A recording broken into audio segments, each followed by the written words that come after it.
Mentally disordered cases treated by master EK. EK గారు treat చేసిన cases చదువుకోవడం ఎందుకంటే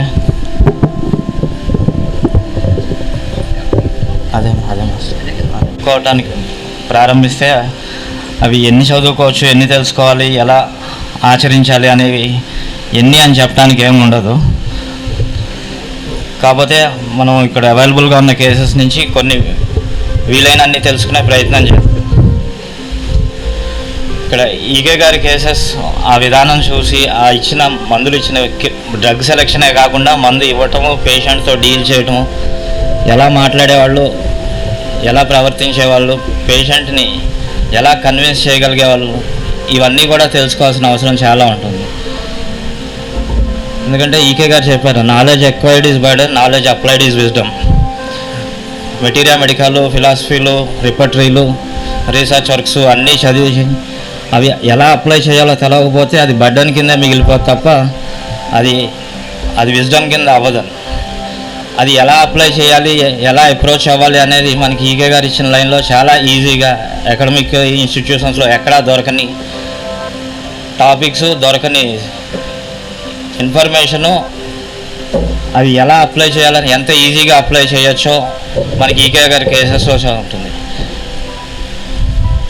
కేసెస్కి వెళ్ళే ముందు ఒకసారి అంటే ఆల్రెడీ చాలామందికి ఈ విషయం తెలిసే ఉంటుంది, ఈకే గారు మందు ఇవ్వడానికి ఎలా పేషెంట్ని డీల్ చేసేవాళ్ళు అనే దానికి అంటే యాజ్ ఇట్ ఈజ్గా తెలియదు. కానీ నాకు విన్నంతలో ఒక ప్లాటినా కేసులో ఈకే గారు మందు ఇచ్చిన విధానం, ఆ ప్లాటినా ఆయన సుప్రీం లార్డ్గా అనుకుని మిగతా వాళ్ళందరినీ తక్కువగా చూడటం, ఇది ప్లాటినా కేసులో ఉన్న సిమ్టమే, అది మెయిన్ సిమ్టమే, అందరికీ తెలిసిందే.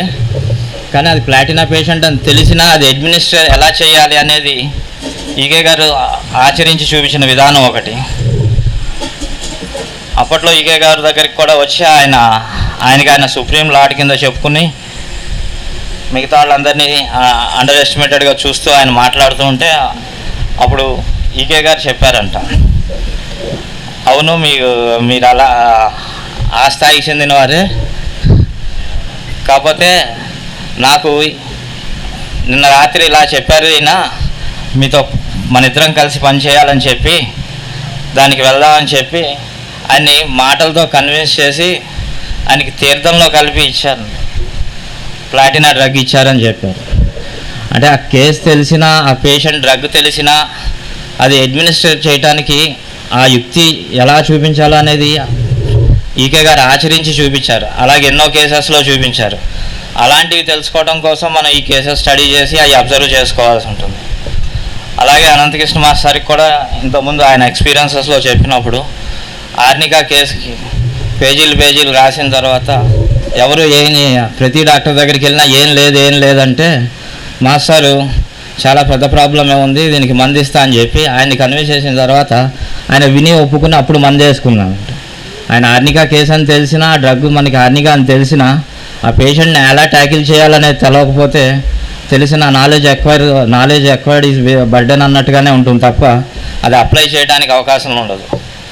ఆ విధానమైన అప్రోచ్ ఆ పేషెంట్స్తో ఎలా డీల్ చేయాలి, ఇది ఎలా మాట్లాడాలి అనేది మనకి ఈకే గారి కేసెస్ చదువుకుంటే తెలుస్తుంది. ఒక ఉదాహరణకు ఒక కేసు చూసుకున్నాం, 2 నిమిషాలు కేసు చదువుతాను, బోరింగ్గా ఉన్నా కూడా వినేసి ఆ తర్వాత దాని అనాలిసిస్లోకి వెళ్దాం. ఇది ఈకే గారు చెప్తున్న case. A short chubby young man of golden complexion came to consult me about his wife, shorter, more chubby and of more brighter complexion. ఆయన వాళ్ళ వైఫ్ గురించి ఈకే గారిని కన్సల్ట్ అవ్వడానికి వచ్చారు. అంతకుముందే many times he came to me previously and casted many a smile through which I could detect a pathetic situation which I could not compose into actual situation. I suspected he was having tough time with his wife and vice versa.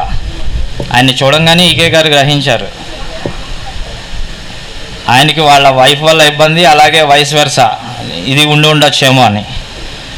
somehow I know the gentleman was not very rigid about his domestic morality. ఆయన బాధ్యతల పట్ల ఆయన అంత sincere కాదని already ఈకే గారికి తెలిసిన person అని. Many times he might have created situations which, when his wife constructed him a bit faithless,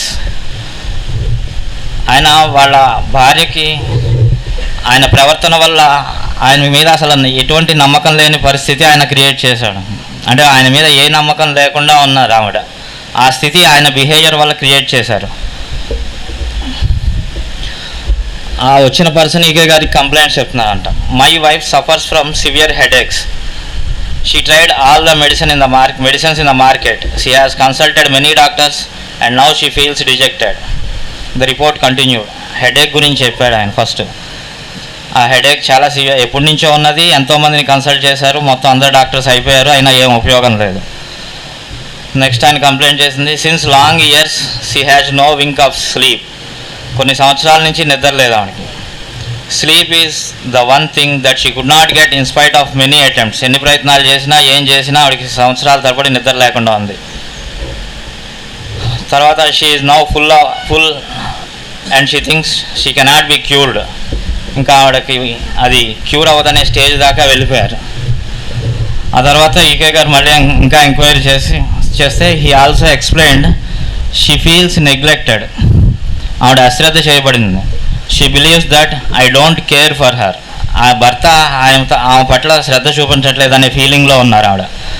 ఆవిడని నెగ్లెక్ట్ చేసిన ఫీలింగ్లో ఉన్నారు. She lost all confidence in me. భర్త మీద పూర్తి నమ్మకం పోయింది. తర్వాత ఈకే గారు ఇంకా ఫర్దర్ కాన్సర్నింగ్ హీ కన్ఫెస్డ్. ఇంకా ఎంక్వైరీ చేసిన తర్వాత ఈకే గారికి ఆయన ఇలా చెప్తున్నారు complaints. I have to keep company with people in the business field. Sometimes I have to taste, drink and spend time in bar room. This is not at all tolerated by my who belongs to the top orthodox Brahmin family. ఇది చివరికి ఆయన ఒక ముక్క ఆయన behaviour గురించి చెప్పారు. ఇదంతా విన్న తర్వాత అప్పుడు ఈకే గారు ఆ తర్వాత చెప్పారు ఇక్కడ, being uneducated and narrow minded she cannot understand me అని హస్బెండ్ కంప్లైంట్ చేసింది ఆవిడ గురించి. Being uneducated and narrow minded she cannot understand me. ఆవిడ ఈయన అర్థం చేసుకోవట్లేదండి, ఆయన కంప్లైంట్ చేస్తున్నారు. దానికి ఈకే గారు ఇచ్చిన సమాధానం, being educated and broad minded you would have better understood her and provided her needs. ఇక్కడ కూడా ట్రీట్మెంట్ చేస్తున్నారు ఈకే గారు. అయితే పేషెంట్ అపారెంట్గా మనకు కనిపించేది వైఫ్, కానీ కాజేషన్ హస్బెండ్. సో ఆయన మెడిసిన్ ఇవ్వకుండా మాటలతోనే హస్బెండ్ని ట్రీట్ చేయడం ప్రారంభించారు. ఇక్కడ వైఫ్ అన్ఎడ్యుకేటెడ్, ఆవిడని అర్థం చేసుకోవట్లేదు. దానివల్ల ఆయన ప్రొఫెషనల్ బిహేవియర్ ఆవిడకి నచ్చక ఆవిడ డిప్రెషన్లోకి వెళ్ళిపోయి ఆవిడ నెగ్లెక్ట్ చేయబడుతుంది అని ఆయన కంప్లైంట్ చేస్తున్నారు ఆయన వైఫ్ మీద. కానీ యాక్చువల్ కాజ్ హస్బెండ్. అది ఈకే గారు గమనించారు. ప్రతి డాక్టర్కి కూడా ఇలాంటిది యాక్చువల్ కాజ్ ఏంటిది, యాక్చువల్ పేషెంట్, యాక్చువల్ సఫరర్ ఎవరు, ఆ సఫరింగ్ క్రియేట్ చేస్తున్న వాళ్ళు ఏంటి, కాజ్ ఆఫ్ ది డిసీజ్ తెలుసుకోవాలి కదా ముందు. అది ఫిజికల్ కాజా, మెటీరియల్ కాజా, లేకపోతే ఇలాంటి పర్సనల్ కాజా, వైఫ్కి హస్బెండ్, హస్బెండ్కి వైఫ్, ఇంకా అలాగే రిలేషన్స్లో అన్నిట్లో ఉన్నాయి. ఇక్కడ కాజ్ ఇన్ని డిటెక్ట్ చేసి ఆయన వెంటనే ఆన్సర్ చేశారు, being educated and broad minded you would have better understood her and provided her needs. ఇలా చేసుండ నువ్వు చదువుకున్నవాడివి, నువ్వు విజ్ఞానంతోటి కాబట్టి నువ్వు అర్థం చేసుకుని ఉండాల్సింది, ఆవిడ అవసరాలు నువ్వు చూసి ఉండాల్సింది కదా అని. ఆయన చూడట్లేదని తెలుసు కాబట్టి అక్కడ వెంటనే ఆయన చెప్పారు అలాగ. There was little pause and silence. ఆయన దగ్గర ఇంక సమాధానం ఏం లేదు, ఒక్క నిమిషం. తర్వాత మళ్ళీ ఈకే గారు చెప్తున్నారు, then I said medicine forms only 10% of treatment which is real healing. ఇది హస్బెండ్కి చెప్తున్న వర్డ్స్ ఈకే గారు. మందు ఒక 10% హీల్ చేస్తుంది. I will help you with medicine. ఆ మెడిసిన్ ఆయన ఇస్తానని చెప్పారు. Another 20% I will try to educate you how to be a better husband. మిగతా 20% నువ్వు బెటర్ హస్బెండ్గా ఎలా ఉండాలో అది నేను నీకు ఎడ్యుకేట్ చేస్తాను. You have to fulfil the rest. మిగతాది నువ్వు చేయాలని. సో ట్రీట్మెంట్ ప్యారలల్గా హస్బెండ్కి వైఫ్కి మాటలతోనూ మందులతోనూ జరుగుతోంది ఇక్కడ. తర్వాత I followed him to the house and examine her with a good deal of interrogation all through అది అప్పుడు వైఫ్ చెప్తుంది. ఇప్పుడు వైఫ్ దగ్గరికి ఆవిడ ఇంటికి వెళ్ళి ఈకే గారు ఇంట్రాగేట్ చేసినప్పుడు ఆ వైఫ్ ఆవిడ కంప్లైంట్ చేస్తుంది, all through the night I here the clock click I hear conversations of people going on the road, returning from the second show. I hear the whistles of the train starting from the station, which is 3 miles away. My mind goes with high speed and make pictures of its own about the uncouth behavior of my husband. అది ఆవిడకి నిద్ర ఉండట్లేదు, ఎక్కడెక్కడ sounds వినిపిస్తున్నాయి, పూర్తిగా రాత్రి అంతా కూడా నిద్ర లేకుండా అన్ని సౌండ్స్ వినిపిస్తున్నాయి. Plus my mind goes with a high speed and makes pictures of its own about the uncouth behaviour of my husband. వాడు కంటిన్యూస్గా వాళ్ళ హస్బెండ్ బిహేవియర్ మీద ఆలోచించడం, దానివల్ల వాడికి నిద్ర లేకపోవటం, కొన్ని సంవత్సరాలుగా నిద్ర లేకపోవటం, ఇదంతా ఉంది. ఆ హస్బెండ్ బిహేవియరే ఈవిడిలో ఈ టర్మాయిల్ క్రియేట్ చేస్తుంది.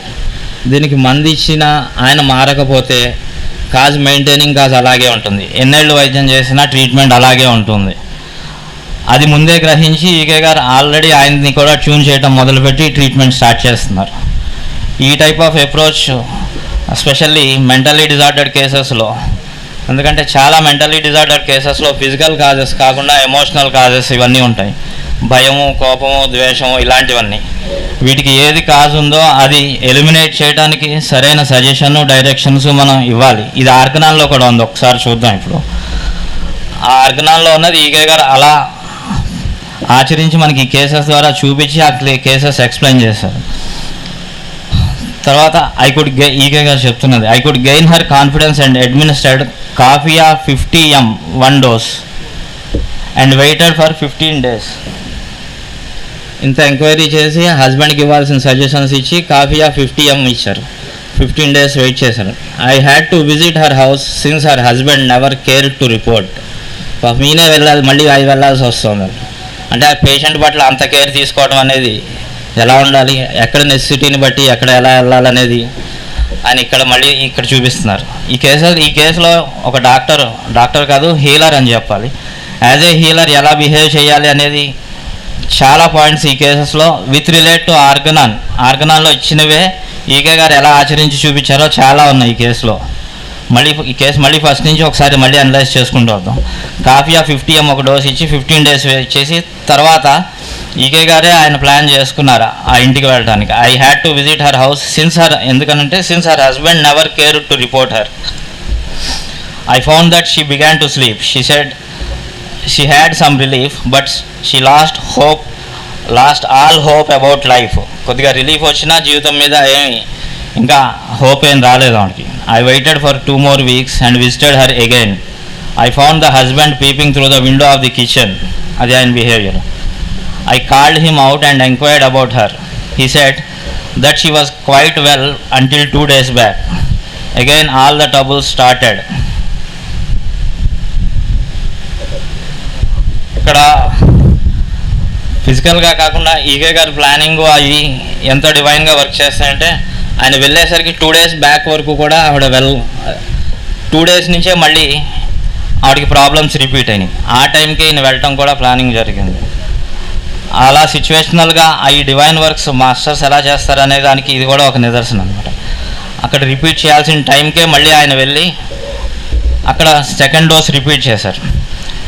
I repeated the same dose and waited for 4 weeks. These are 4 weeks. Again there was 80% relief of all the troubles for 3 weeks and there was the reappearance. 3 weeks 80% relief ఉంది. First హస్బెండ్కి చెప్పినప్పుడు E K గారు ఎంత percent చెప్పారు? 10% అన్నారు. Medicine forms only 10% of treatment which is real healing. కానీ result వచ్చేసరికి ఇక్కడ 80% రిలీఫ్ కనిపించింది ఆవిడకి. అంటే హస్బెండ్కి చెప్పిన దానికి ఇక్కడ కనిపించిన దానికి చాలా తేడా ఉంది. అక్కడ 10% రిజల్టే ఇన్సూరెన్స్ ఇచ్చారు ఈకే గారికి హస్బెండ్కి, బట్ వైఫ్కి వచ్చింది 80% రిలీఫ్ వచ్చింది. తర్వాత I gave 1 dose of syphilinum 50 ml after which I left the country for 3 months. మంది ఇచ్చేసి 3 months ఈకే గారు బయటికి వెళ్ళాల్సి వచ్చింది. Afterwards I did not know what followed. After 3 years the husband had to cheek to face me in the party in the house of a VIP and expressed the wish to talk about his wife. 3 సంవత్సరాల తర్వాత ఒక పార్టీలో ఆయన కనిపించి ఆవిడ wife గురించి మాట్లాడటానికి ఆయన విషయం అప్పుడు ఎక్స్ప్రెస్ చేశారు, తారసపడినప్పుడు. We went aside and he said, doctor for 2 years she was perfectly healthy. Syphilinum 50 తర్వాత 2 years ఆవిడకి హెల్దీగా ఉన్నది. She never thought of any bad about me. ఈయన గురించి ఏమీ చేయడం అనుకోలేదంట పాపం ఆవిడ. She slept well and she improved. Her obesity came down considerably. ఒబెసిటీకి కూడా మెడిసిన్, ఒబెసిటీ తగ్గింది. ఆ కేస్ ప్రజెంటేషన్లో ఒబెసిటీ గురించి చెప్పలేదు, ఎక్కడా ఒబెసిటీ మాట రాలేదు, అయినా ఒబెసిటీ కూడా తగ్గింది. She used to take her 2 little children to bazaar and to the cinema also. She began to enjoy life usual way. But for past 6 months she again goes into moods and the story repeats. మళ్ళీ 6 months నుంచి repeat అయింది. I am thinking of coming to you and consulting about her అని husband చెప్తున్నారు. ఇది ఇప్పుడు 3 years తర్వాత యాక్సిడెంటల్గా కనిపించినప్పుడు మళ్ళీ నేను వచ్చి కలొద్దాం అనుకుంటున్నానని ఆయన చెప్తున్నారు. అది ఆయన బిహేవియర్ ఇక్కడ. ఒకసారి కేసు ఫస్ట్ నుంచి మళ్ళీ చూసుకుంటే, ఫస్ట్ ఆయన రావటం, హస్బెండ్ రావటం, ఈగే గారు చూడటం, నవ్వటం, ఆయన అప్రోచ్ అవ్వాలనుకోవటం, ఇదంతా ట్రూ ఫిజిషియన్ ఎలా అబ్జర్వర్గా, ఎంత కీన్ అబ్జర్వర్గా ఉండాలో, ఫస్ట్ నుంచి ఎంత గమనించాలో అలా గమనిస్తూ ఆయన ఫస్ట్ చేసిన యాక్షన్ అది ఈకే గారు అక్కడ. ఆ తర్వాత హస్బెండ్ వచ్చి కంప్లైంట్ చేసినప్పుడు ఆ కంప్లైంట్స్ అన్నీ విని కేసు అండర్స్టాండ్ చేసుకున్న తర్వాత పేషెంట్కి మందు వేయటమే కాకుండా హస్బెండ్ని ఎడ్యుకేట్ చేయటం, ఈయన బిహేవియర్ వల్ల ఆవిడ అలా అవుతుందని తెలుసుకుని ఈయన బిహేవియర్ మార్చాలి. ఎందుకంటే ట్రీట్మెంట్లో కాజ్ ఆఫ్ ది డిసీజ్ తీసేయాలి. మెడిసిన్ ఒకటి ఇచ్చేసి మన పని అయిపోయిందని చేతులు దొరుకుతుంటే ఏం ఉపయోగం లేదు. మెడిసిన్ కరెక్ట్ మెడిసిన్ అయినా సరే, పేషెంట్కి సరిపోయింది అయినా సరే, మందు కరెక్ట్గా వేసినా సరే, అది పూర్తిగా క్యూర్ అవ్వాలి అంటే యాజ్ ఏ హీలర్, డాక్టర్ అంటే మందు ఇచ్చేసి వదిలేయటం, హీలర్ అలా కదా, అది పూర్తిగా నివారణ అయ్యేదాకా ఆయన బాధ్యత తీసుకునేలాగా ఉండడం.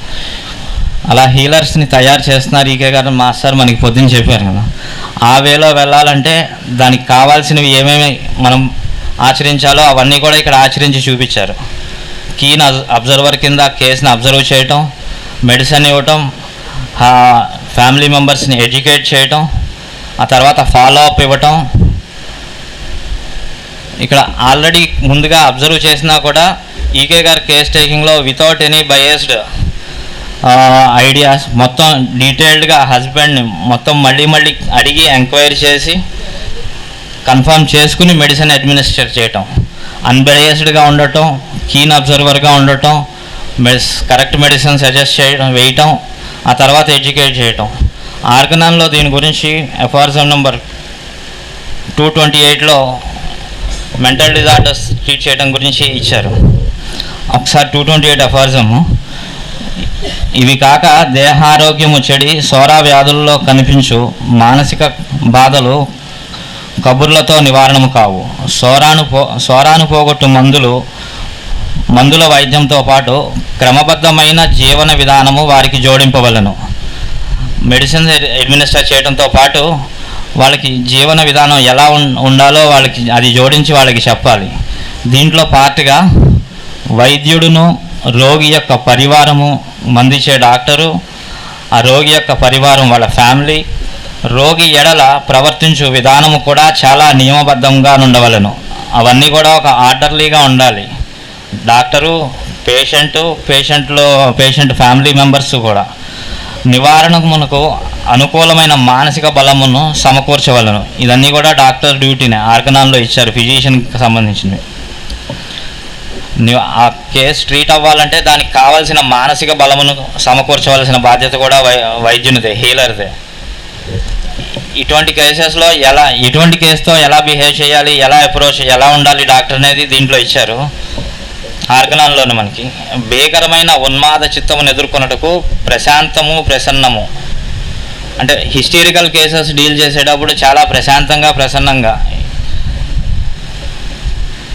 డాక్టర్ బిహేవియర్ ఉండాలి.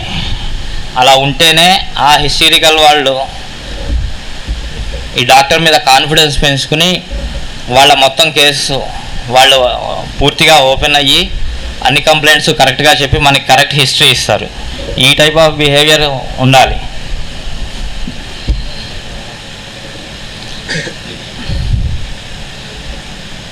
భీకరమైన ఉన్మాద చిత్తమును ఎదుర్కొన్నట్టుకు ప్రశాంతము, ప్రసన్నము, నిశ్చలము అగు ప్రవృత్తి చూపవలను.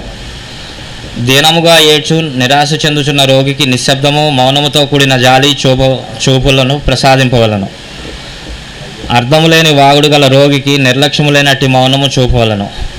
ఈ ఎఫ్ఆర్ఎం నెంబర్ 28లో ఎటువంటి పేషెంట్కి ఎలాంటి బిహేవియర్తో మనం ట్రీట్ చేయాలి, ఎలా అప్రోచ్ అవ్వాలి అనేది ఇచ్చారు. అది ఇక్కడ ఈకే గారు అలాగే బిహేవ్ చేసి ఈవిడ దగ్గర ఈ పేషెంట్ ఇక్కడ I could gain her confidence and administered coffee of 50 ml. అంటే ఆ పేషెంట్ డాక్టర్ మీద కాన్ఫిడెన్స్ రావాలి. అటువంటి బిహేవియర్కి ఉండాలంటే ఏ పేషెంట్ పట్ల ఎలా ప్రవర్తించాలనేది ఆర్గనాన్లో ఇచ్చారు మనకి. అలా ఈకే గారు ఈ కేసెస్లో ఆచరించి మనకి చూపించిన కేసెస్.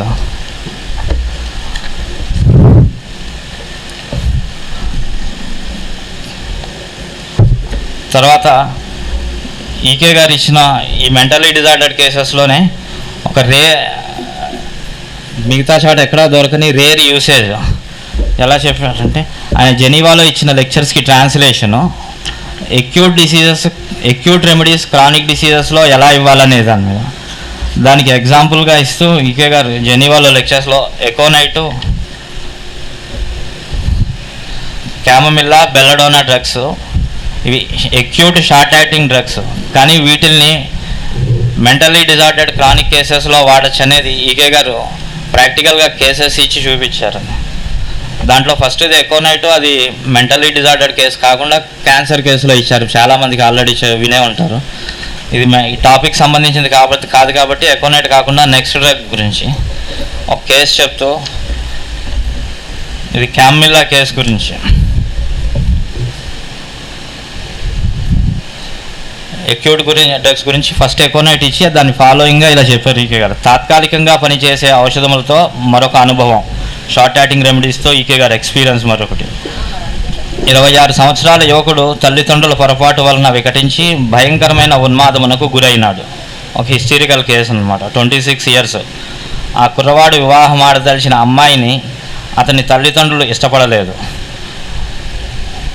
ఒక ఏడాది పాటు ఎంతగానో మదనపడి లోలోన కుమిలిపోవటం వలన మొత్తము తత్వము రగులుకొని తీవ్రమైన ఉన్మాద స్థితికి దారితీసింది. మనము నమ్మలేనటువంటి ఎత్తు ప్రదేశముల నుండి అనేక సార్లు దూకి సురక్షితంగా ఉన్నాడు. అది కాజు. ఆయన ఇష్టపడిన అమ్మాయిని పేరెంట్స్ ఒప్పుకోలేదు. దాని గురించి ఆయన 1 year స్ట్రగుల్ అయ్యి ఈ హిస్టరికల్ కండిషన్లోకి వచ్చారు.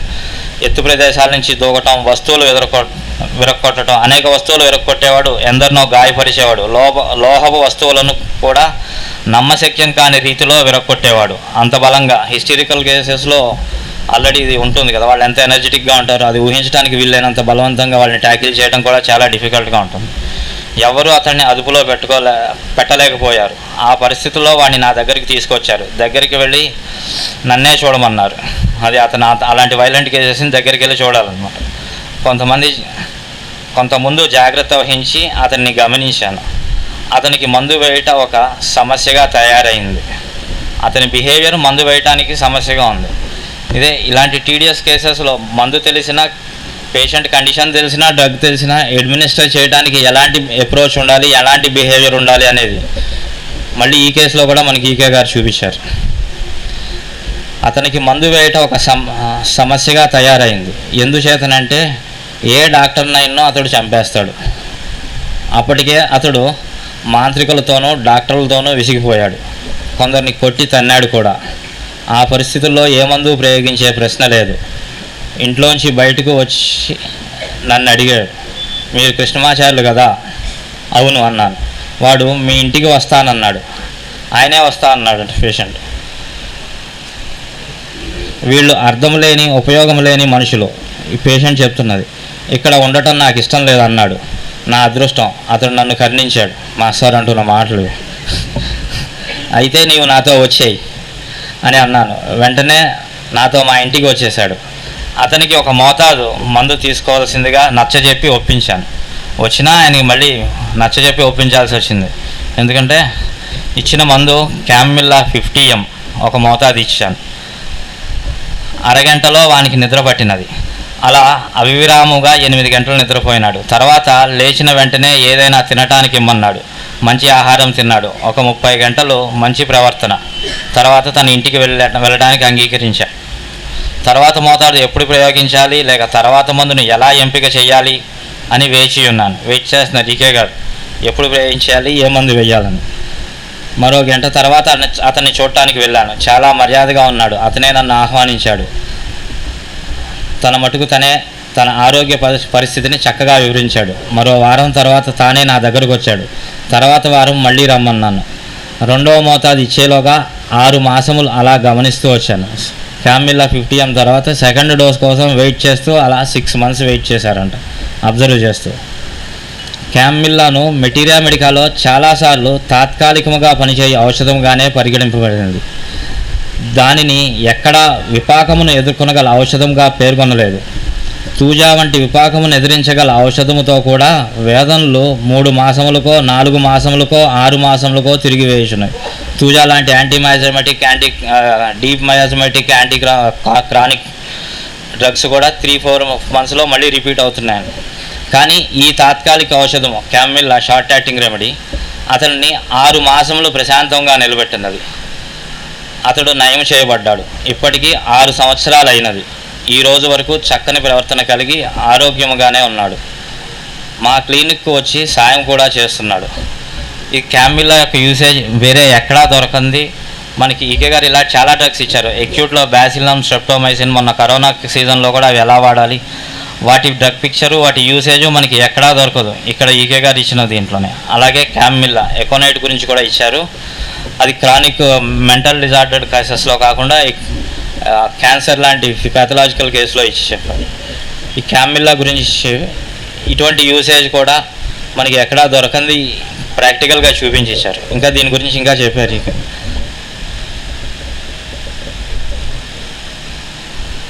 అప్పటి వరకు పెళ్లి చేసుకున్నాను. దానికి ఇంకోళ్ళు క్వశ్చన్ అడిగారు. తర్వాత అతని భార్యతో అతని సంబంధం ఏ విధంగా ఉండేదని క్వశ్చన్ చేస్తే దానికి మళ్ళీ ఈకే గారు ఆన్సర్ ఇచ్చారు.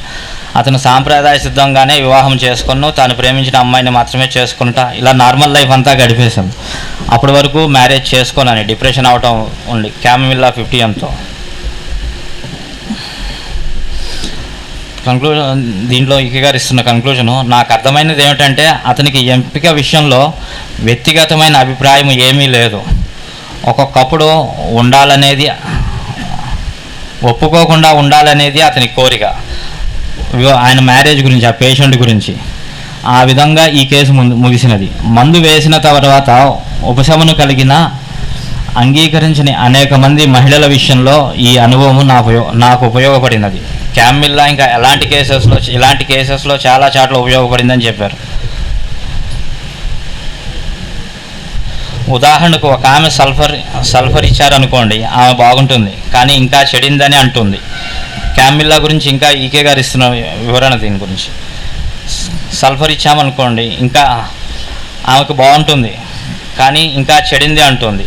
తన స్థితి మెరుగుపడిందని ఒప్పుకొనదు.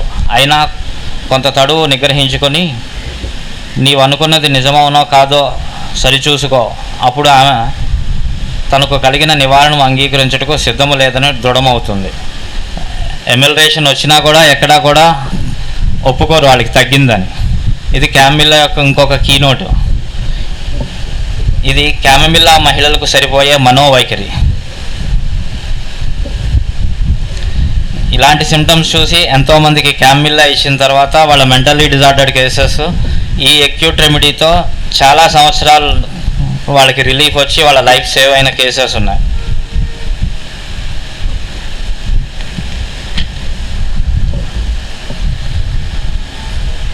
అలాగే ఈకే గారు ఇక నా అనుభవానికి వచ్చిన 3వ ఔషధము బెల్లడోనా.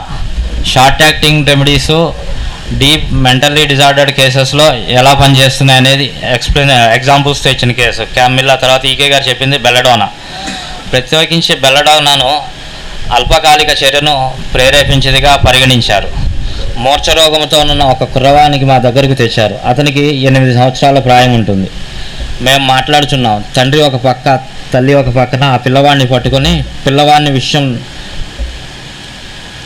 పట్టుకున్నారు. పిల్లవాని విషయమును వివరిస్తున్నారు. ఇంతలో వాడు తటాలున టేబుల్ పైన ఉన్న పెన్సిల్ లాక్కుని ముక్కలు చేసి విసిరేశాడు.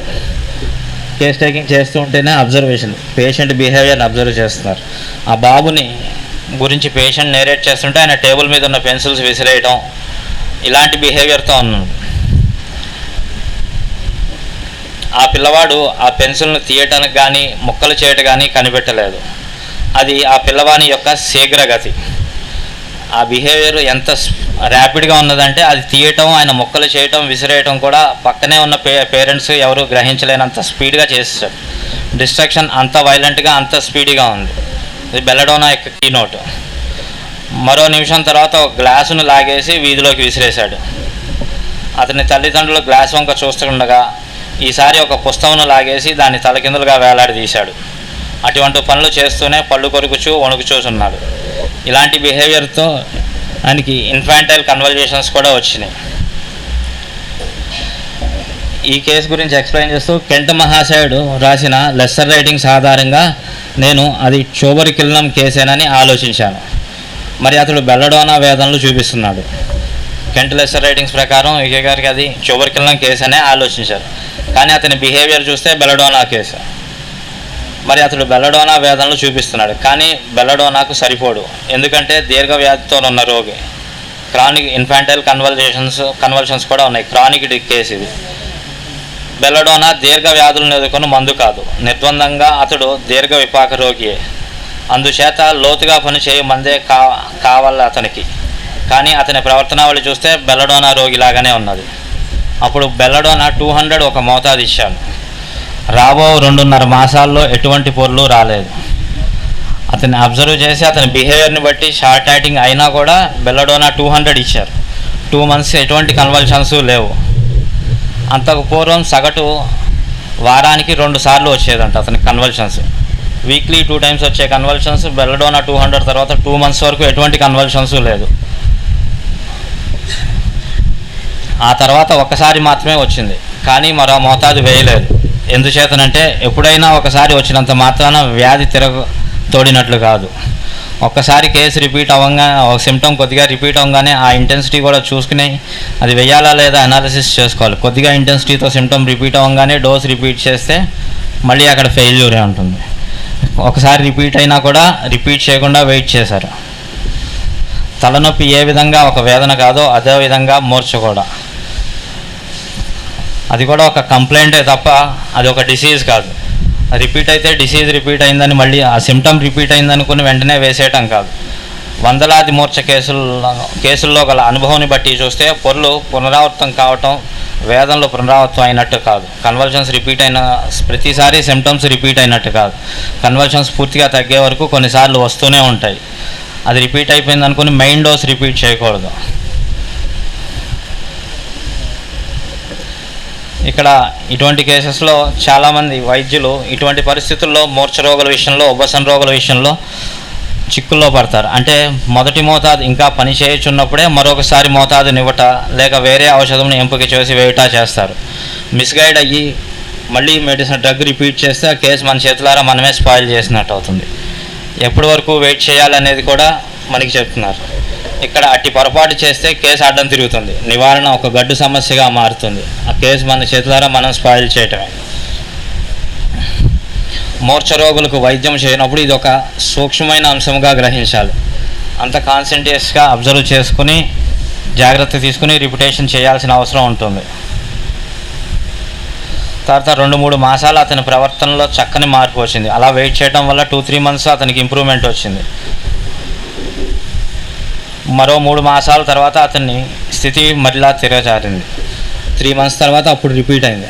అప్పుడు బెల్లడోనా 10mg ఒక మోతాదు ఇచ్చాను. ఫస్ట్ డోసు బెల్లడోనా 200, 3 months తర్వాత బెల్లడోనా 10mg డైరెక్ట్గా. క్రమేణా అతని మానసిక పరిస్థితి మెరుగైంది. ఇక్కడ బెల్లడోనా 200 నుంచి 10mg ఎందుకు వెళ్ళి ఉండొచ్చు?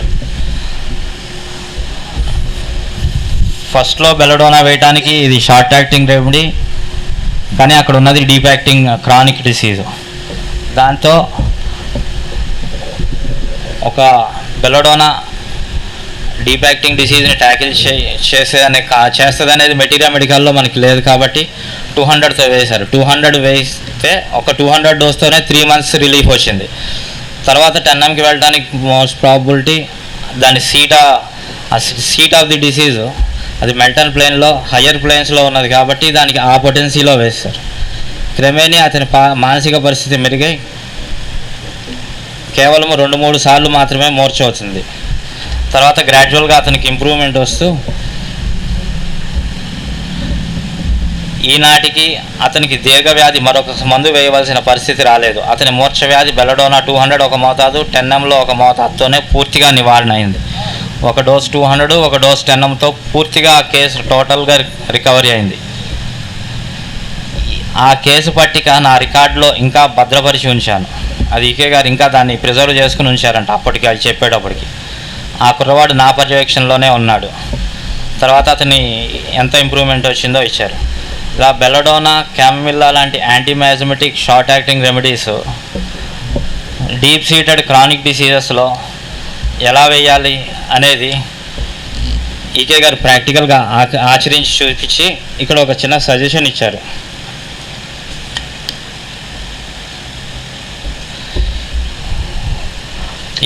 డ్రగ్స్ని అవి deep acting, short acting, long acting, antimiasmatic, non miasmatic ఈ క్లాసిఫికేషను యాజ్ ఇట్ ఈజ్గా తీసుకుని ఖచ్చితంగా అదే ఫాలో అవ్వాలని ప్రతి కేసులోనూ ఉండదు. కేసును బట్టి, సిచ్యువేషన్ని బట్టి మెజారిటీ అలా ఉన్నప్పటికీ కొన్ని కేసెస్లో వేయాల్సి వస్తుంది. అది సరిగ్గా అబ్జర్వ్ చేసి ఈ క్యామిల్లా, బెల్లడోనా కేసెస్లో ఇంకా ఈకే గారు స్టడీ చేయమని దీంట్లో సూచించారు. అందరినీ ఈ విధంగా అబ్జర్వ్ చేసి వేయమని, దీని కొన్ని రెమెడీస్ మీద ఇంకా పూర్తిగా ఎకోనైట్ కేసు చెప్పినప్పుడు కూడా పూర్తి డ్రగ్ పిక్చర్ పూర్తిగా ప్రూవింగ్ జరగలేదని సజెస్ట్ చెప్పారు. అలాంటి ప్రూవింగ్ జరగని, పూర్తి టోటల్ ప్రూవింగ్ లేని కేసెస్ కూడా వాటి యూసేజెస్ గురించి కూడా ఆయన కేసెస్ ద్వారా ఎక్స్ప్లెయిన్ చేసి మనకి ఇచ్చారు.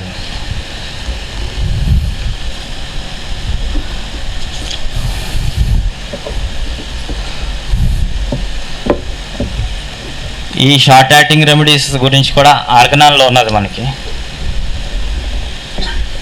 ఎఫ్ఆర్జీ నెంబర్ 221లో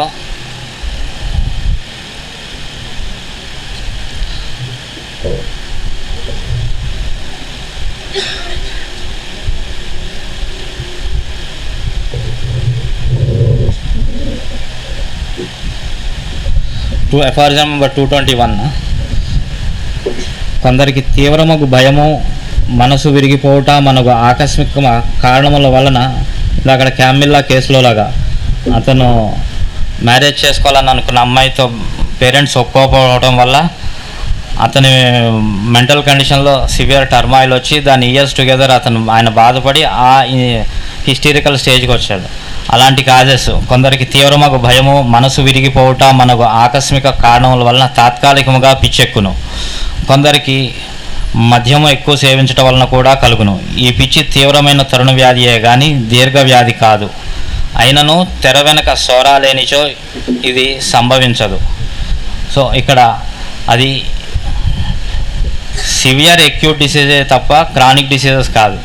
కానీ అది క్రానిక్గా ఎందుకు ఉంటుంది? ఇక్కడ అండర్ గ్రౌండ్గా సోరా లేనిచే, అయినను తెర వెనుక సోరా లేనిచే ఇది సంభవించడం కాదు. సోరా యున్నను కట్టెల నుండి మంటలు లేచినట్టు సోరా కారణంగా గుప్పున అంటుకొని ఈ ఉన్మాద స్థితులను తరుణ వ్యాధులుగానే భావించి చికిత్స చేయవలను. పై చెప్పిన ఉన్మాదములతో వీరిని జతపరచరాదు. ఇట్టి తరుణోన్మాద రోగులకు సోరాను ప్రతిఘటించు మందులు వాడరాదు. మిగిలిన మందుల్లో ఆ తాత్కాలిక స్థితికి సారూప్యము చెందిన వాడినే ఎన్నుకొనవలను. ఉదాహరణకు ఎకోనైటు, బెల్లడోనా, స్ట్రామోనియం, హయోసామస్ మొదలగు వాన్నే వాడవలను. ఆర్గనాన్లో ఇచ్చిన పాయింట్ ఇది సివియర్గా వచ్చిన ఎక్యూట్ కండిషను. కానీ అండర్లయింగ్ సోరా వల్ల అది ఎపరెంట్గా క్రానిక్గా కనిపించడం వల్ల ఉన్నది. ఇటువంటి కేసెస్లో ఇలాంటి మెడిసిన్స్ వాడాలి అని చెప్పి ఆల్రెడీ ఆర్గనాన్లో ఉన్నది. ఇది మనం ఎంత చదివినా మేజర్ ఇంపార్టెంట్ ఎఫారిజమ్స్ మీద కాన్సన్ట్రేట్ చేస్తాం తప్ప ఈ ఎఫారిజమ్స్ మీద, ఈ బిహేవియర్ ఎలా అప్రోచ్ అవ్వాలి వీటి మీద ఎక్కువ కాన్సన్ట్రేషన్ చాలామందికి ఉండదు.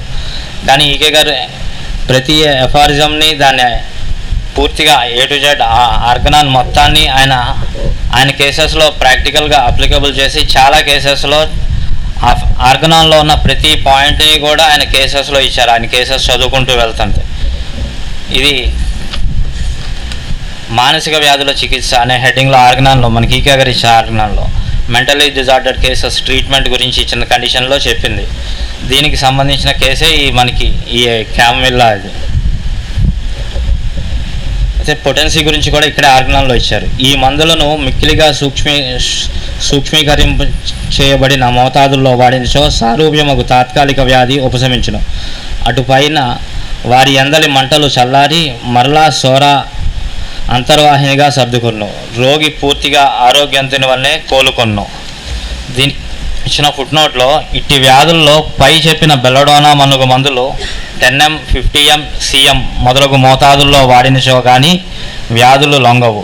30-200 మొన్నగు పొటెన్సీలో వాడినచో భయంకరమైన ఉద్రేక పరిణామాలు సంభవించును. ఇటువంటి కండిషన్లో పొటెన్సీ కూడా హైపోటెన్సీ స్టార్ట్ చేయడమే 10 mg 50 mgతో స్టార్ట్ చేశారు. ఈ కేసెస్లో 30-200 లాంటి పొటెన్సీస్లో స్టార్ట్ చేస్తే సివియర్ అగ్రవేషన్ వచ్చి పేషెంట్కి హీలింగ్ చేయటం కాకుండా దాన్ని ఇంకా కేసు స్పాయిల్ చేయటం అవుతుంది. డ్రగ్ సెలక్షన్తో పాటు పొటెన్సీ సెలక్షన్ గురించి కూడా ఆర్గనాన్లో ప్రతి అపార్థము ఈకే గారు ఆయన ఇచ్చిన కేసెస్లో ప్రాక్టికల్గా మనకి చూపించారు. అవి చదువుకొని మనం అలా ఫాలో అవ్వదామని దానికి కావాల్సిన బ్లెస్సింగ్స్ మాస్టర్ని అనుకుంటూ సెలవు తీసుకుంటున్నాను. వాస్తవం కూడా ట్యూన్ చేయటం మొదలుపెట్టి ట్రీట్మెంట్ స్టార్ట్ చేస్తున్నారు. ఈ type of approach especially mentally disordered కేసెస్లో, ఎందుకంటే చాలా మెంటలీ డిజార్డర్డ్ కేసెస్లో ఫిజికల్ కాజెస్ కాకుండా ఎమోషనల్ కాజెస్ ఇవన్నీ ఉంటాయి. భయము, కోపము, ద్వేషము ఇలాంటివన్నీ. వీటికి ఏది కాజ్ ఉందో అది ఎలిమినేట్ చేయడానికి సరైన సజెషను, డైరెక్షన్స్ మనం ఇవ్వాలి. ఇది ఆర్గనాన్లో కూడా ఉంది, ఒకసారి చూద్దాం. ఇప్పుడు ఆ ఆర్గనాన్లో ఉన్నది ఈకే గారు అలా ఆచరించి మనకి ఈ కేసెస్ ద్వారా చూపించి ఆ కేసెస్ ఎక్స్ప్లెయిన్ చేశారు. తర్వాత ఈకే గారు చెప్తున్నది, I could gain her confidence and administered coffea 50 mg 1 dose and waited for 15 days. ఇంత ఎంక్వైరీ చేసి హస్బెండ్కి ఇవ్వాల్సిన సజెషన్స్ ఇచ్చి కాఫియా 50 mg ఇచ్చారు. 15 days వెయిట్ చేశారు. I had to visit her house since her husband never care to report. మీనే వెళ్ళాలి, మళ్ళీ వెళ్ళాల్సి వస్తుంది. అంటే ఆ పేషెంట్ పట్ల అంత కేర్ తీసుకోవడం అనేది ఎలా ఉండాలి, ఎక్కడ నెసెసిటీని బట్టి ఎక్కడ ఎలా వెళ్ళాలనేది అని ఇక్కడ చూపిస్తున్నారు. ఈ కేసులో ఒక డాక్టర్ కాదు, హీలర్ అని చెప్పాలి. యాజ్ ఏ హీలర్ ఎలా బిహేవ్ చేయాలి అనేది చాలా పాయింట్స్ ఈ కేసెస్లో విత్ రిలేట్ టు ఆర్గనాన్లో ఇచ్చినవే ఈకే గారు ఎలా ఆచరించి చూపించారో చాలా ఉన్నాయి ఈ కేసులో. ఈ కేసు మళ్ళీ ఫస్ట్ నుంచి ఒకసారి మళ్ళీ అనలైజ్ చేసుకుంటూ వద్దాం. కాఫియా 50 mg ఒక డోస్ ఇచ్చి 15 days వెయిట్ చేసి తర్వాత ఈకే గారే ఆయన ప్లాన్ చేసుకున్నారు ఆ ఇంటికి వెళ్ళడానికి. I had to visit her house ఎందుకనంటే since her husband never care to report her. I found that she began to sleep. She said she had some relief but she lost all hope about life. కొద్దిగా relief వచ్చినా జీవితం మీద ఇంకా hope ఏం రాలేదు ఆమెకి. I waited for 2 more weeks and visited her again. I found the husband peeping through the window of the kitchen. Adi ayan behavior. I called him out and inquired about her. He said that she was quite well until 2 days back. Again all the trouble started. ఇక్కడ ఫిజికల్గా కాకుండా ఈకే గారి planning అవి ఎంత డివైన్గా work చేస్తాయంటే ఆయన వెళ్ళేసరికి 2 days back వరకు కూడా ఆవిడ 2 days నుంచే మళ్ళీ ఆవిడకి ప్రాబ్లమ్స్ రిపీట్ అయినాయి. ఆ టైంకి ఈయన వెళ్ళటం కూడా ప్లానింగ్ జరిగింది. అలా సిచ్యువేషనల్గా ఈ డివైన్ వర్క్స్ మాస్టర్స్ ఎలా చేస్తారనే దానికి ఇది కూడా ఒక నిదర్శనం అనమాట. అక్కడ రిపీట్ చేయాల్సిన టైంకే మళ్ళీ ఆయన వెళ్ళి అక్కడ 2nd dose రిపీట్ చేశారు. I repeated the same dose and waited for 4 weeks. ఈసారి 4 weeks. Again there was 80% relief of all the troubles for 3 weeks and there was the reappearance. 3 weeks 80% relief ఉంది. First హస్బెండ్కి చెప్పినప్పుడు E K గారు ఎంత percent చెప్పారు? 10% అన్నారు. Medicine forms only 10% of treatment which is real healing. కానీ result వచ్చేసరికి ఇక్కడ 80% రిలీఫ్ కనిపించింది ఆవిడకి. అంటే హస్బెండ్కి చెప్పిన దానికి ఇక్కడ కనిపించిన దానికి చాలా తేడా ఉంది. అక్కడ 10% రిజల్టే ఇన్సూరెన్స్ ఇచ్చారు ఈకే గారికి హస్బెండ్కి, బట్ వైఫ్కి వచ్చింది 80% రిలీఫ్ వచ్చింది. తర్వాత I gave 1 dose of syphilinum 50 mg after which I left the country for 3 months. మంది ఇచ్చేసి 3 months ఈకే గారు బయటికి వెళ్ళాల్సి వచ్చింది. After I did not know afterwards I did not know what followed. After 3 years the husband had to cheek to face me in the party in the house of a VIP and expressed the wish to talk about his wife. 3 సంవత్సరాల తర్వాత ఒక పార్టీలో ఆయన కనిపించి ఆవిడ wife గురించి మాట్లాడటానికి ఆయన విషయం అప్పుడు ఎక్స్ప్రెస్ చేశారు, తారసపడినప్పుడు. We went aside and he said, doctor, for 2 years she was perfectly healthy. సిఫిలినం 50 తర్వాత 2 years ఆవిడకి హెల్తీగా ఉన్నది. She never thought of any bad about me. ఈయన గురించి ఏమీ చెడు అనుకోలేదంట పాపం ఆవిడ. She slept well and she improved. Her obesity came down considerably. ఒబిసిటీకి కూడా మెడిసిన్ గారు ఒబిసిటీ తగ్గింది. ఆ కేస్ ప్రజెంటేషన్లో ఒబిసిటీ గురించి చెప్పలేదు, ఎక్కడా ఒబిసిటీ మాట రాలేదు, అయినా ఒబిసిటీ కూడా తగ్గింది. She used to take her 2 little children to bazaar and to the cinema also. She began to enjoy life usual way. But for past 6 months she again goes into moods and the story repeats. మళ్ళీ 6 months నుంచి repeat అయింది. I am thinking of coming to you and consulting about her అని husband చెప్తున్నారు. ఇది ఇప్పుడు 3 years తర్వాత యాక్సిడెంటల్గా కనిపించినప్పుడు మళ్ళీ నేను వచ్చి కలొద్దాం అనుకుంటున్నానని ఆయన చెప్తున్నారు. అది ఆయన బిహేవియర్. ఇక్కడ ఒకసారి కేసు ఫస్ట్ నుంచి మళ్ళీ చూసుకుంటే, ఫస్ట్ ఆయన రావటం, హస్బెండ్ రావటం, ఈగే గారు అంటే చూడటం, నవ్వటం, ఆయన అప్రోచ్ అవ్వాలనుకోవటం, ఇదంతా ట్రూ ఫిజిషియన్ ఎలా అబ్జర్వర్గా, ఎంత కీన్ అబ్జర్వర్గా ఉండాలో, ఫస్ట్ నుంచి ఎంత గమనించాలో అలా గమనిస్తూ ఆయన ఫస్ట్ చేసిన యాక్షన్ అది ఈకే గారు అక్కడ. ఆ తర్వాత హస్బెండ్ వచ్చి కంప్లైంట్ చేసినప్పుడు ఆ కంప్లైంట్స్ అన్నీ విని కేసు అండర్స్టాండ్ చేసుకున్న తర్వాత పేషెంట్కి మందు వేయటమే కాకుండా హస్బెండ్ని ఎడ్యుకేట్ చేయటం, ఈయన బిహేవియర్ వల్ల ఆవిడ అలా అవుతుందని తెలుసుకుని ఈయన బిహేవియర్ మార్చాలి. ఎందుకంటే ట్రీట్మెంట్లో కాజ్ ఆఫ్ ది డిసీజ్ తీసేయాలి. మెడిసిన్ ఒకటి ఇచ్చేసి మన పని అయిపోయిందని చేతులు దొరుకుతుంటే ఏం ఉపయోగం లేదు.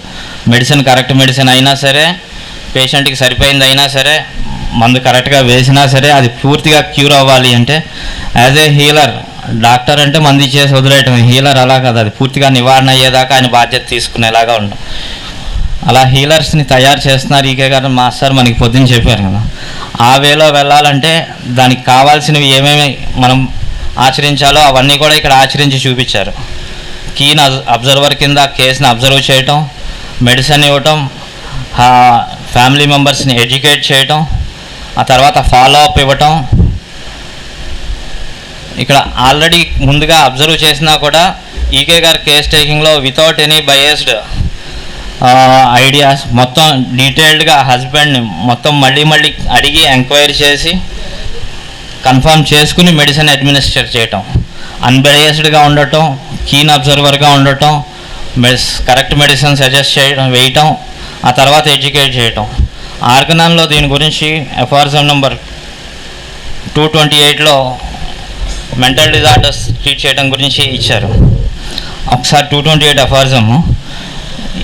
ఇవి కాక దేహారోగ్యము చెడి సోరా వ్యాధుల్లో కనిపించు మానసిక బాధలు కబుర్లతో నివారణము కావు. సోరాను పోగొట్టు మందుల వైద్యంతో పాటు క్రమబద్ధమైన జీవన విధానము వారికి జోడింపవలను. మెడిసిన్ అడ్మినిస్టర్ చేయడంతో పాటు వాళ్ళకి జీవన విధానం ఎలా ఉండాలో వాళ్ళకి అది జోడించి వాళ్ళకి చెప్పాలి. దీంట్లో పార్ట్గా వైద్యుడును, రోగి యొక్క పరివారము, మందిచ్చే డాక్టరు, ఆ రోగి యొక్క పరివారం వాళ్ళ ఫ్యామిలీ, రోగి ఎడల ప్రవర్తించు విధానము కూడా చాలా నియమబద్ధంగా ఉండవలను. అవన్నీ కూడా ఒక ఆర్డర్లీగా ఉండాలి. డాక్టరు,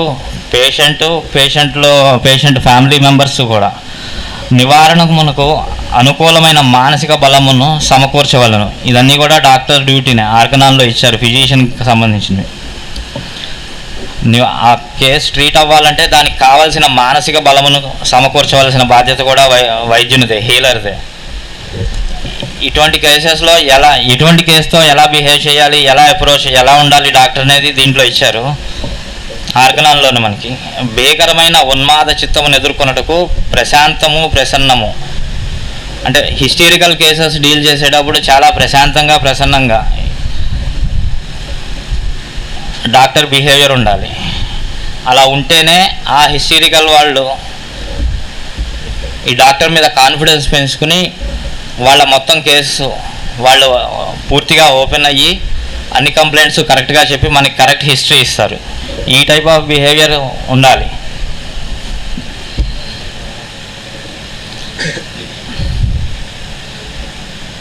భీకరమైన ఉన్మాద చిత్తమును ఎదుర్కొన్నట్టుకు ప్రశాంతము ప్రసన్నము నిశ్చలము అగు ప్రవృత్తి చూపవలను.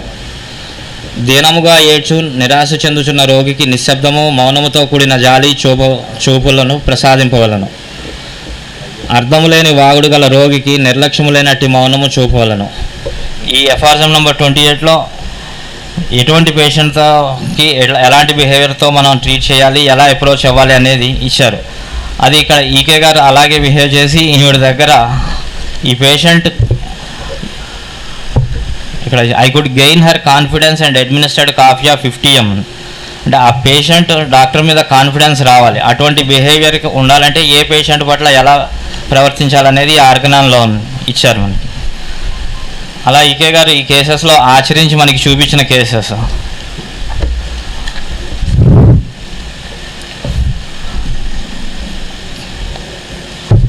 తర్వాత ఈకే గారు ఇచ్చిన ఈ మెంటల్లీ డిజార్డర్డ్ కేసెస్లోనే ఒక మిగతా చోట ఎక్కడా దొరకని రేర్ యూసేజ్ ఎలా చెప్పారంటే ఆయన జెనీవాలో ఇచ్చిన లెక్చర్స్కి ట్రాన్స్లేషను ఎక్యూట్ రెమెడీస్ క్రానిక్ డిసీజెస్లో ఎలా ఇవ్వాలనే దాని మీద దానికి ఎగ్జాంపుల్గా ఇస్తూ ఈకే గారు జెనీవాలో లెక్చర్స్లో ఎకోనైటు క్యామమిల్లా బెల్లడోనా డ్రగ్స్ ఇవి ఎక్యూట్ షార్ట్ యాక్టింగ్ డ్రగ్స్, కానీ వీటిల్ని మెంటల్లీ డిజార్డర్డ్ క్రానిక్ కేసెస్లో వాడచ్చు అనేది ఈకే గారు ప్రాక్టికల్గా కేసెస్ ఇచ్చి చూపించారు. దాంట్లో ఫస్ట్ ఇది ఎకోనైట్, అది మెంటల్లీ డిజార్డర్డ్ కేసు కాకుండా క్యాన్సర్ కేసులో ఇచ్చారు. చాలామందికి ఆల్రెడీ ఉంటారు. ఇది ఈ టాపిక్ సంబంధించింది కాదు కాబట్టి ఎకోనైట్ కాకుండా నెక్స్ట్ డ్రగ్ గురించి ఒక కేసు చెప్తూ ఇది క్యామిల్లా కేసు గురించి ఎక్యూట్ డ్రగ్స్ గురించి ఫస్ట్ ఎకోనైట్ ఇచ్చి దాన్ని ఫాలోయింగ్గా ఇలా చెప్పారు ఈకే గారు. తాత్కాలికంగా పనిచేసే ఔషధములతో మరొక అనుభవం, షార్ట్ యాక్టింగ్ రెమెడీస్తో ఈకే గారు ఎక్స్పీరియన్స్ మరొకటి. 26 సంవత్సరాల యువకుడు తల్లిదండ్రుల పొరపాటు వలన వికటించి భయంకరమైన ఉన్మాదమునకు గురైనాడు. ఒక హిస్టీరికల్ కేసు అనమాట. 26 years. ఆ కుర్రవాడు వివాహం ఆడదలిచిన అమ్మాయిని అతని తల్లిదండ్రులు ఇష్టపడలేదు. ఒక ఏడాది పాటు ఎంతగానో మదనపడి లోలోన కుమిలిపోవటం వలన మొత్తము తత్వము రగులుకొని తీవ్రమైన ఉన్మాద స్థితికి దారితీసింది. మనము నమ్మలేనటువంటి ఎత్తు ప్రదేశముల నుండి అనేక సార్లు దూకి సురక్షితంగా ఉన్నాడు. అది కాజ్. ఆయన ఇష్టపడిన అమ్మాయిని పేరెంట్స్ ఒప్పుకోలేదు. దాని గురించి ఆయన 1 year స్ట్రగుల్ అయ్యి ఈ హిస్టీరికల్ కండిషన్లోకి వచ్చారు. ఎత్తు ప్రదేశాల నుంచి దూకటం, వస్తువులు విరక్కొట్టడం, అనేక వస్తువులు విరక్కొట్టేవాడు, ఎందరినో గాయపరిచేవాడు, లోహపు వస్తువులను కూడా నమ్మశక్యం కాని రీతిలో విరక్కొట్టేవాడు. అంత బలంగా హిస్టీరికల్ కేసెస్లో ఆల్రెడీ ఇది ఉంటుంది కదా, వాళ్ళు ఎంత ఎనర్జెటిక్గా ఉంటారో అది ఊహించడానికి వీలైనంత బలవంతంగా వాళ్ళని ట్యాకిల్ చేయడం కూడా చాలా డిఫికల్ట్గా ఉంటుంది. ఎవరు అతన్ని అదుపులో పెట్టలేకపోయారు. ఆ పరిస్థితుల్లో వాడిని నా దగ్గరికి తీసుకొచ్చారు. దగ్గరికి వెళ్ళి నన్నే చూడమన్నారు. అది అతను అలాంటి వైలెంట్ కేసెస్ని దగ్గరికి వెళ్ళి చూడాలన్నమాట. కొంతముందు జాగ్రత్త వహించి అతన్ని గమనించాను. అతనికి మందు వేయటం ఒక సమస్యగా తయారైంది. అతని బిహేవియర్ మందు వేయటానికి సమస్యగా ఉంది. ఇలాంటి టీడీఎస్ కేసెస్లో మందు తెలిసినా, పేషెంట్ కండిషన్ తెలిసినా, డ్రగ్ తెలిసినా అడ్మినిస్టర్ చేయడానికి ఎలాంటి అప్రోచ్ ఉండాలి, ఎలాంటి బిహేవియర్ ఉండాలి అనేది మళ్ళీ ఈ కేసులో కూడా మనకి ఈకే గారు చూపించారు. అతనికి మందు వేయటం ఒక సమస్యగా తయారైంది. ఎందుచేతనంటే ఏ డాక్టర్నైనా అతడు చంపేస్తాడు. అప్పటికే అతడు మాంత్రికులతోనూ డాక్టర్లతోనూ విసిగిపోయాడు. కొందరిని కొట్టి తన్నాడు కూడా. ఆ పరిస్థితుల్లో ఏ మందు ప్రయోగించే ప్రశ్న లేదు. ఇంట్లోంచి బయటకు వచ్చి నన్ను అడిగాడు, మీరు కృష్ణమాచార్యులు కదా? అవును అన్నాను. వాడు మీ ఇంటికి వస్తానన్నాడు. ఆయనే వస్తా అన్నాడు పేషెంట్. వీళ్ళు అర్థం లేని, ఉపయోగం లేని మనుషులు. ఈ పేషెంట్ చెప్తున్నది. ఇక్కడ ఉండటం నాకు ఇష్టం లేదన్నాడు. నా అదృష్టం, అతడు నన్ను కరుణించాడు. మాస్టర్ అంటున్న మాటలు. అయితే నీవు నాతో వచ్చేయి అని అన్నాను. వెంటనే నాతో మా ఇంటికి వచ్చేసాడు. అతనికి ఒక మోతాదు మందు తీసుకోవాల్సిందిగా నచ్చజెప్పి ఒప్పించాను. వచ్చినా ఆయనకి మళ్ళీ నచ్చజెప్పి ఒప్పించాల్సి వచ్చింది. ఎందుకంటే ఇచ్చిన మందు క్యామిల్లా 50 ఒక మోతాదు ఇచ్చాను. అరగంటలో వానికి నిద్ర పట్టినది. అలా అవిరాముగా 8 గంటలు నిద్రపోయినాడు. తర్వాత లేచిన వెంటనే ఏదైనా తినటానికి ఇమ్మన్నాడు. మంచి ఆహారం తిన్నాడు. ఒక 30 గంటలు మంచి ప్రవర్తన. తర్వాత తన ఇంటికి వెళ్ళడానికి అంగీకరించాడు. తర్వాత మోతాదు ఎప్పుడు ప్రయోగించాలి లేక తర్వాత మందును ఎలా ఎంపిక చేయాలి అని వేచి ఉన్నాను. వెయిట్ చేస్తున్న డీకే గారు ఎప్పుడు ప్రయోగించాలి, ఏ మందు వేయాలని. మరో గంట తర్వాత అతన్ని చూడటానికి వెళ్ళాను. చాలా మర్యాదగా ఉన్నాడు. అతనే నన్ను ఆహ్వానించాడు.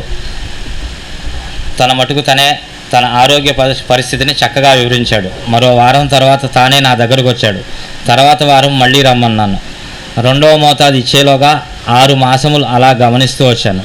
క్యామిల్లా 50 తర్వాత సెకండ్ డోస్ కోసం వెయిట్ చేస్తూ అలా 6 months వెయిట్ చేశారంట, అబ్జర్వ్ చేస్తూ. క్యామిల్లాను మెటీరియా మెడికాలో చాలాసార్లు తాత్కాలికముగా పనిచేయ ఔషధంగానే పరిగణింపబడినది.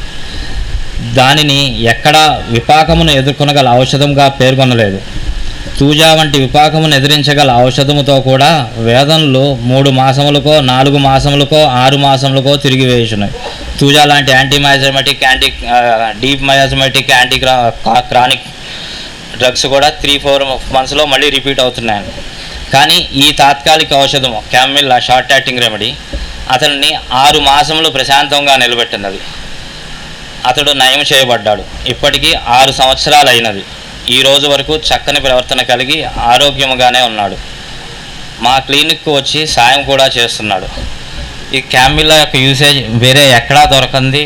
మనకి ఈకే గారు ఇలా చాలా డ్రగ్స్ ఇచ్చారు. ఎక్యూట్లో బ్యాసిలమ్, స్ట్రెప్టోమైసిన్, మొన్న కరోనా సీజన్లో కూడా అవి ఎలా వాడాలి, వాటి డ్రగ్ పిక్చరు, వాటి యూసేజు మనకి ఎక్కడా దొరకదు. ఇక్కడ ఈకే గారు ఇచ్చిన దీంట్లోనే. అలాగే క్యామిల్లా ఎకోనైట్ గురించి కూడా ఇచ్చారు. అది క్రానిక్ మెంటల్ డిజార్డర్డ్ కేసెస్లో కాకుండా క్యాన్సర్ లాంటి ప్యాథలాజికల్ కేసులో ఇచ్చి చెప్పారు. ఈ క్యామిల్లా గురించి ఇటువంటి యూసేజ్ కూడా మనకి ఎక్కడా దొరకంది ప్రాక్టికల్గా చూపించి ఇచ్చారు. ఇంకా దీని గురించి ఇంకా చెప్పారు. ఇక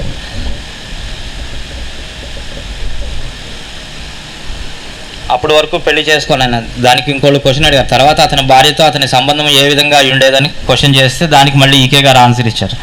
అతను సాంప్రదాయ సిద్ధంగానే వివాహం చేసుకున్నాను, తాను ప్రేమించిన అమ్మాయిని మాత్రమే చేసుకుంటా, ఇలా నార్మల్ లైఫ్ అంతా గడిపేశాను.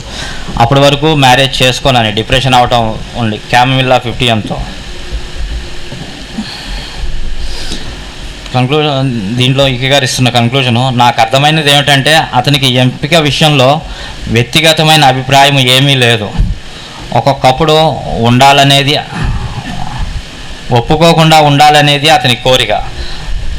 ఆయన మ్యారేజ్ గురించి, ఆ పేషెంట్ గురించి. ఆ విధంగా ఈ కేసు ముగిసినది.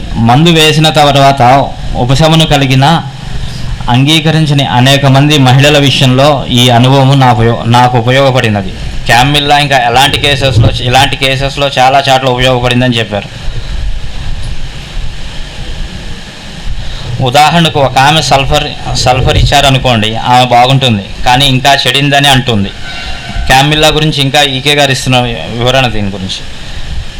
సల్ఫర్ ఇచ్చామనుకోండి, ఇంకా ఆమెకు బాగుంటుంది కానీ ఇంకా చెడింది అంటుంది. తన స్థితి మెరుగుపడిందని ఒప్పుకొనదు. అయినా కొంత తడువు నిగ్రహించుకొని నీవు అనుకున్నది నిజమవునో కాదో సరిచూసుకో. అప్పుడు ఆమె తనకు కలిగిన నివారణను అంగీకరించుటకు సిద్ధము లేదని దృఢమవుతుంది. ఎమిల్రేషన్ వచ్చినా కూడా ఎక్కడా కూడా ఒప్పుకోరు వాళ్ళకి తగ్గిందని. ఇది క్యామిల్లా యొక్క ఇంకొక కీనోటు. ఇది క్యామిల్లా మహిళలకు సరిపోయే మనోవైఖరి.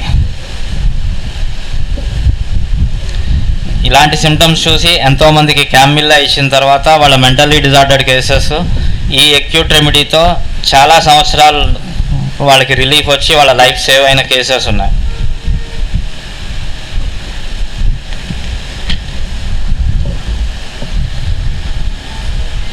అలాగే ఈకే గారు ఇక నా అనుభవానికి వచ్చిన 3వ ఔషధము belladonna. Short acting remedies deep mentally disordered కేసెస్లో ఎలా పనిచేస్తున్నాయి అనేది ఎగ్జాంపుల్స్తో ఇచ్చిన కేసు క్యామిల్లా. తర్వాత ఈకే గారు చెప్పింది బెల్లడోనా. ప్రత్యేకించి బెల్లడోనాను అల్పకాలిక చర్యను ప్రేరేపించేదిగా పరిగణించారు.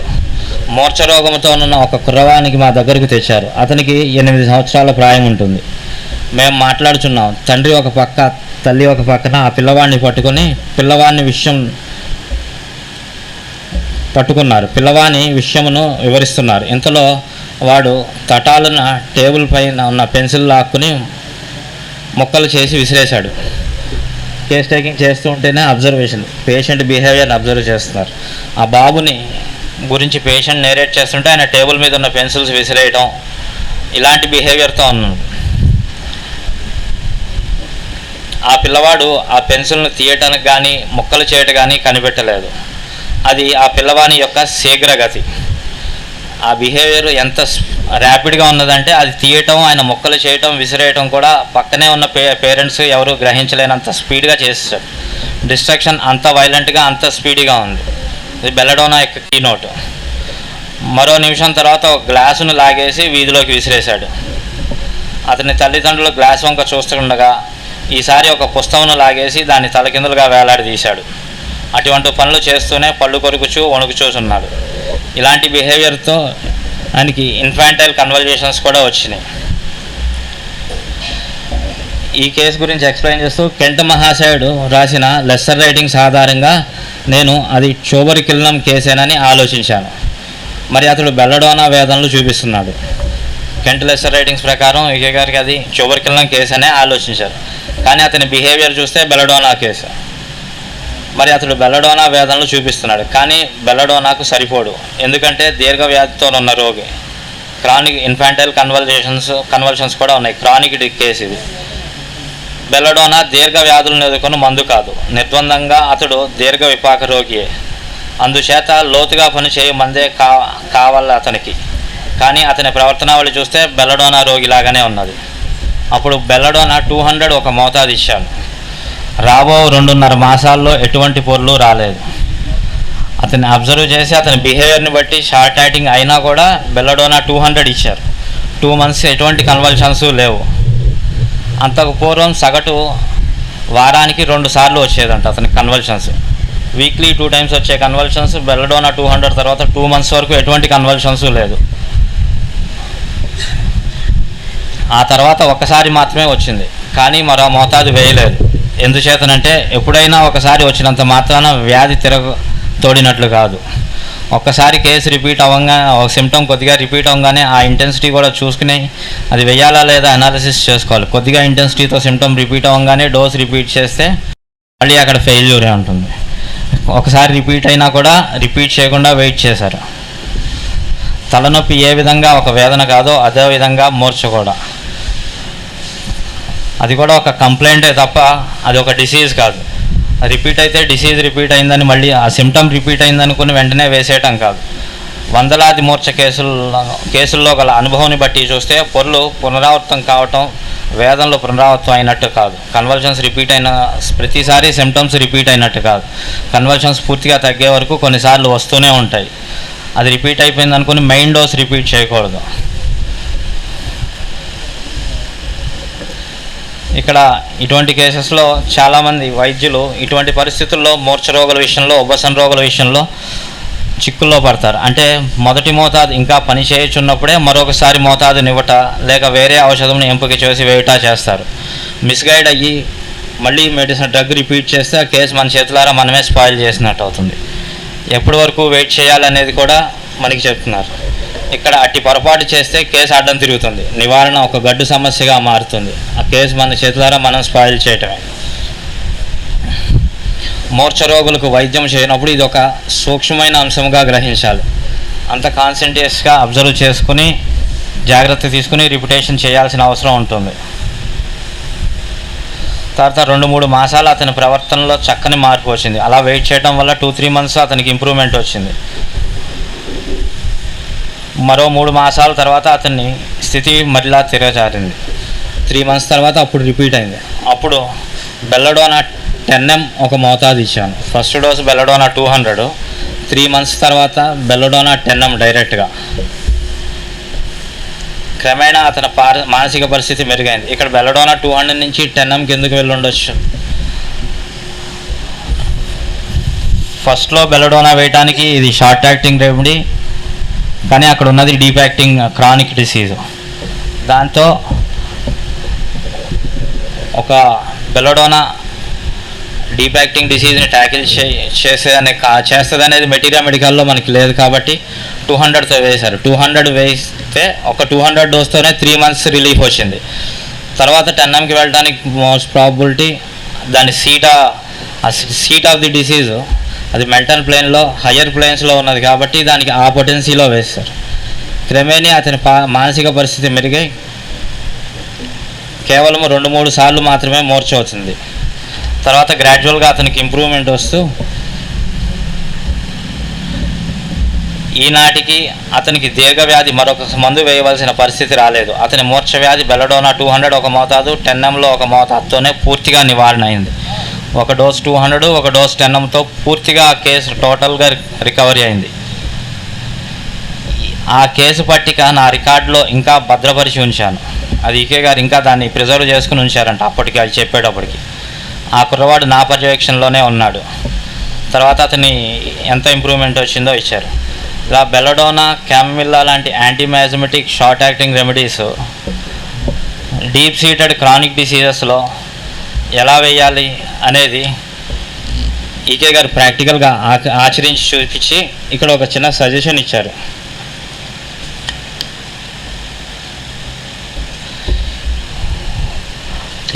డ్రగ్స్ని అవి deep acting, short acting, long acting, antimiasmatic, non miasmatic, ఈ క్లాసిఫికేషను యాజ్ ఇట్ ఈజ్గా తీసుకుని ఖచ్చితంగా అదే ఫాలో అవ్వాలని ప్రతి కేసులోనూ ఉండదు. కేసును బట్టి, సిచ్యువేషన్ని బట్టి మెజారిటీ అలా ఉన్నప్పటికీ కొన్ని కేసెస్లో వేయాల్సి వస్తుంది.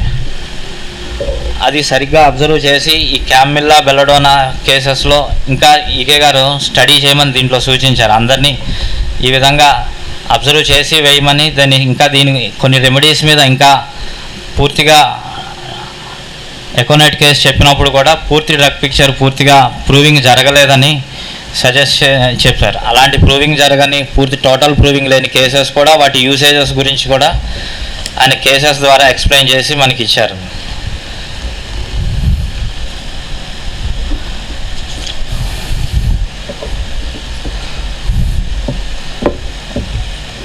ఈ షార్ట్ యాక్టింగ్ రెమెడీస్ గురించి కూడా ఆర్గనాన్లో ఉన్నది మనకి. ఎఫ్ఆర్జీ నెంబర్ 221లో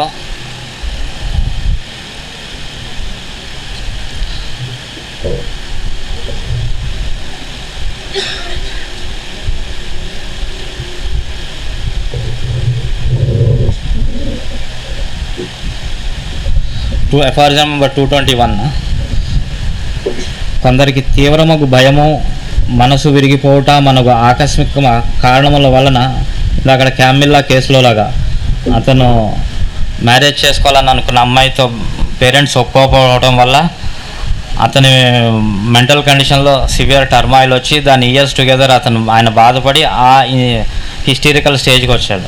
అలాంటి కాజెస్ కొందరికి తీవ్రమగు భయము, మనసు విరిగిపోవట మనకు ఆకస్మిక కారణముల వలన తాత్కాలికముగా పిచ్చెక్కును.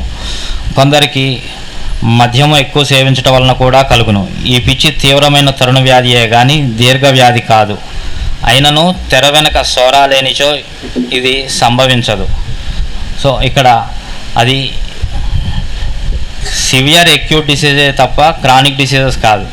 కానీ అది క్రానిక్గా ఎందుకు ఉంటుంది, ఇక్కడ అండర్ గ్రౌండ్గా సోరా లేనిచే, అయినను తెర వెనుక సోరా లేనిచే ఇది సంభవించడం కాదు. సోరా యున్నను కట్టెల నుండి మంటలు లేచినట్టు సోరా కారణంగా గుప్పున అంటుకొని ఈ ఉన్మాద స్థితులను తరుణ వ్యాధులుగానే భావించి చికిత్స చేయవలను. పై చెప్పిన ఉన్మాదములతో వీరిని జతపరచరాదు. ఇట్టి తరుణోన్మాద రోగులకు సోరాను ప్రతిఘటించు మందులు వాడరాదు. మిగిలిన మందుల్లో ఆ తాత్కాలిక స్థితికి సారూప్యము చెందిన వాడినే ఎన్నుకొనవలను. ఉదాహరణకు ఎకోనైటు, బెల్లడోనా, స్ట్రామోనియం, హయోసామస్ మొదలగు వాన్నే వాడవలను. ఆర్గనాన్లో ఇచ్చిన పాయింట్ ఇది ఎక్యూట్ సివియర్గా వచ్చిన కండిషను, కానీ అండర్లయింగ్ సోరా వల్ల అది క్రానిక్గా ఎపరెంట్గా క్రానిక్గా కనిపించడం వల్ల ఉన్నది. ఇటువంటి కేసెస్లో ఇలాంటి మెడిసిన్స్ వాడాలి అని చెప్పి ఆల్రెడీ ఆర్గనాన్లో ఉన్నది. ఇది మనం ఎంత చదివినా మేజర్ ఇంపార్టెంట్ ఎఫారిజమ్స్ మీద కాన్సన్ట్రేట్ చేస్తాం తప్ప ఈ ఎఫారిజమ్స్ మీద ఈ బిహేవియర్ ఎలా అప్రోచ్ అవ్వాలి వీటి మీద ఎక్కువ కాన్సన్ట్రేషన్ చాలామందికి ఉండదు. కానీ ఈకే గారు ప్రతి ఎఫారిజంని దాన్ని పూర్తిగా A to Z ఆర్గనాన్ మొత్తాన్ని ఆయన కేసెస్లో ప్రాక్టికల్గా అప్లికబుల్ చేసి చాలా కేసెస్లో ఆర్గనాన్లో ఉన్న ప్రతి పాయింట్ని కూడా ఆయన కేసెస్లో ఇచ్చారు. ఆయన కేసెస్ చదువుకుంటూ వెళ్తుంటే ఇది మానసిక వ్యాధుల చికిత్స అనే హెడ్డింగ్లో ఆర్గనాన్లో మనకి ఈకే గారు ఇచ్చిన ఆర్గనాన్లో మెంటలీ డిజార్డర్డ్ కేసెస్ ట్రీట్మెంట్ గురించి ఇచ్చిన కండిషన్లో చెప్పింది. దీనికి సంబంధించిన కేసే మనకి ఈ క్యామిల్లా. ఇది అయితే పొటెన్సీ గురించి కూడా ఇక్కడే ఆర్గనాన్లో ఇచ్చారు. ఈ మందులను మిక్కిలిగా సూక్ష్మీకరింప చేయబడిన మోతాదుల్లో వాడినచో సారూప్యమగు తాత్కాలిక వ్యాధి ఉపశమించును. అటుపైన వారి ఎందలి మంటలు చల్లారి మరలా సోరా అంతర్వాహినిగా సర్దుకొన్ను. రోగి పూర్తిగా ఆరోగ్యంతుని వల్లే కోలుకొన్ను. దీని ఇచ్చిన ఫుట్నోట్లో ఇట్టి వ్యాధుల్లో పై చెప్పిన బెల్లడోనా మనుగు మందులు 10 mg 50 mg CM మొదలగు మోతాదుల్లో వాడినచో కానీ వ్యాధులు లొంగవు. 30-200 మొన్నగు పొటెన్సీలో వాడినచో భయంకరమైన ఉద్రేక పరిణామాలు సంభవించును. ఇటువంటి కండిషన్లో పొటెన్సీ కూడా హైపోటెన్సీ స్టార్ట్ చేయడమే 10 mg 50 mgతో స్టార్ట్ చేశారు. ఈ కేసెస్లో 30-200 లాంటి పొటెన్సీస్లో స్టార్ట్ చేస్తే సివియర్ అగ్రవేషన్ వచ్చి పేషెంట్కి హీలింగ్ చేయటం కాకుండా దాన్ని ఇంకా కేసు స్పాయిల్ చేయటం అవుతుంది. డ్రగ్ సెలక్షన్తో పాటు పొటెన్సీ సెలక్షన్ గురించి కూడా ఆర్గనాన్లో ప్రతి అపార్థము ఈకే గారు ఆయన ఇచ్చిన కేసెస్లో ప్రాక్టికల్గా మనకి చూపించారు. అవి చదువుకొని మనం అలా ఫాలో అవ్వదామని దానికి కావాల్సిన బ్లెస్సింగ్స్ మాస్టర్ని అనుకుంటూ సెలవు తీసుకుంటాం. వాసుదేవ్.